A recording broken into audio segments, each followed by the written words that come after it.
Hello everyone, I hope you all are doing fine and are taking care of yourselves. My name is Kanika Tandon and I am here with the video of Class 8th English First. In our today's video, we are going to start our syllabus from chapter number 1, and the name of the chapter 1 is the sentences. Chapter number 1 is the sentence. You have been studying this chapter from class 1st now, and you already know what a sentence is. So this chapter comes under the category of doing a revision. Okay, and just to take a quick review, a sentence, whenever we have to write a sentence, there are three things that we have to follow. First, that it should be a group of words, right? Second, it should be put in a very orderly manner, and third, that it should be giving us some sense. Then only whenever any sentence fulfill these criteria, then only we understand that the sentences are a sentence is a sentence. For example, reading is my favorite pastime. So it is a group of words, it is put in an orderly manner, and it is giving some sense. Similarly, in the second statement, if we see, pastime is reading, favorite my. So in this, it is easy for us to understand that though this is a group of words, it is not put in an orderly manner and it is not giving us some sense. So second sentence is not a sentence. Alright, now sentence has four parts: assertive sentence, interrogative sentence, imperative sentence, and exclamatory sentence. We are going to study about these one by one. So first we are going to talk about assertive sentences. So assertive sentences are those types of sentences which are giving us some kind of statements. Whatever we are trying to tell about somebody or something or some place or some animal or anything, that sentence comes under assertive sentence. For example, I am talking about a girl whose name is Sunita. So if I call it that Sunita is an intelligent girl, or if I am talking about a thing which I have, that this mobile cost me rupees 60,000, or we can talk about a place that Taj Mahal is one of the 7 wonders of the world. Alright, so any sentence that we are making about something, that comes under assertive sentences. Any universal fact, anything, these all sentences comes under assertive sentences.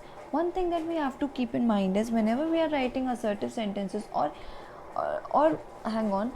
one thing that we have to keep in mind, one or two things that we have to keep in mind while we are writing a sentence, is that every sentence should start with a capital letter.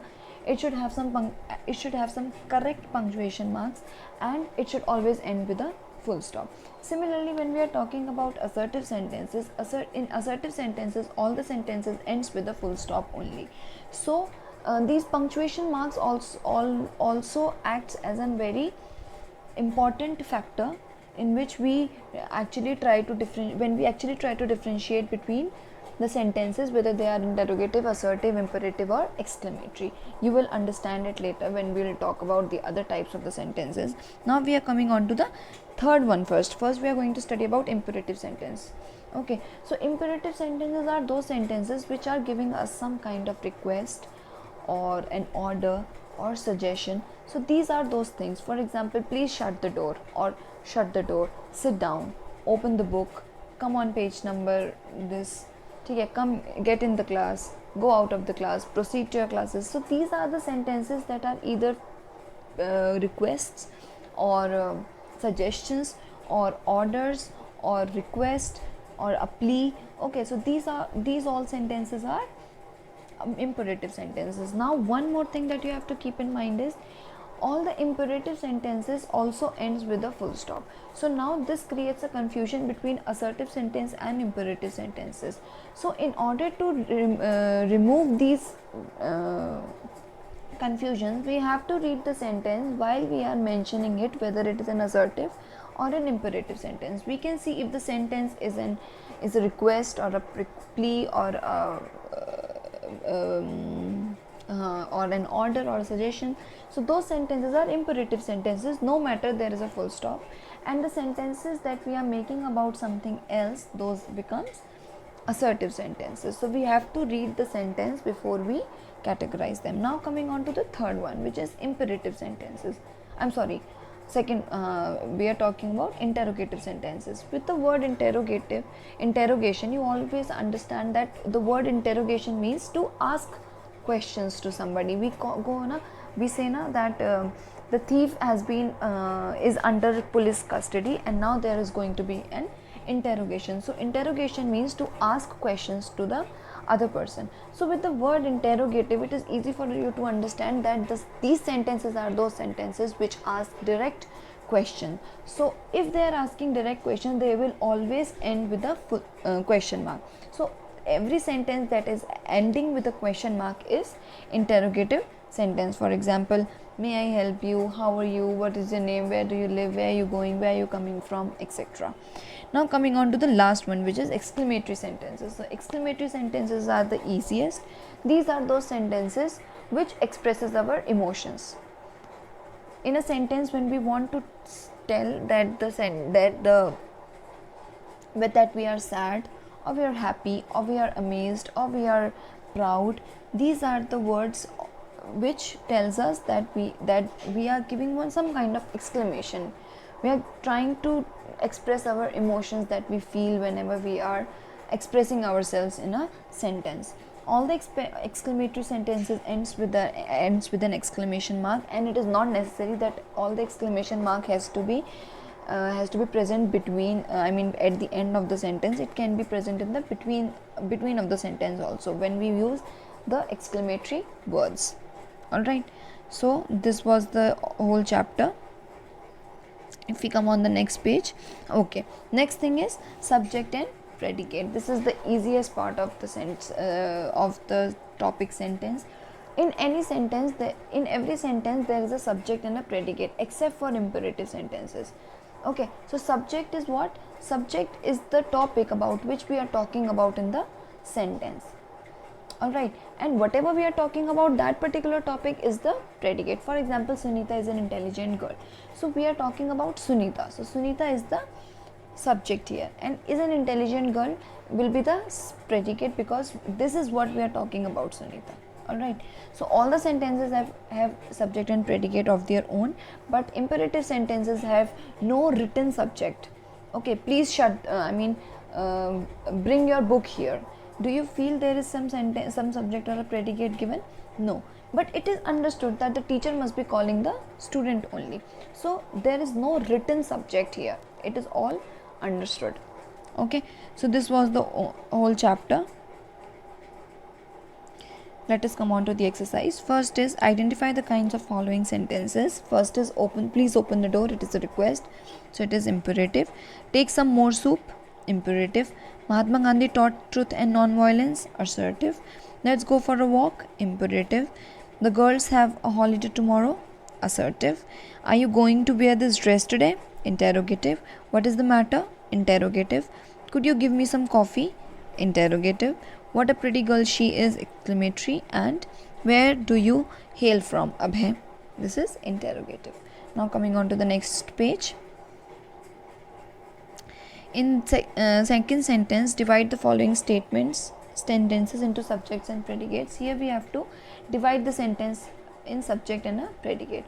So whatever the topic is will become the subject, and whatever the thing that we are talking about, that topic will become the subject. Okay, so health is one of the greatest blessings. So we are talking about health here. So health is the subject.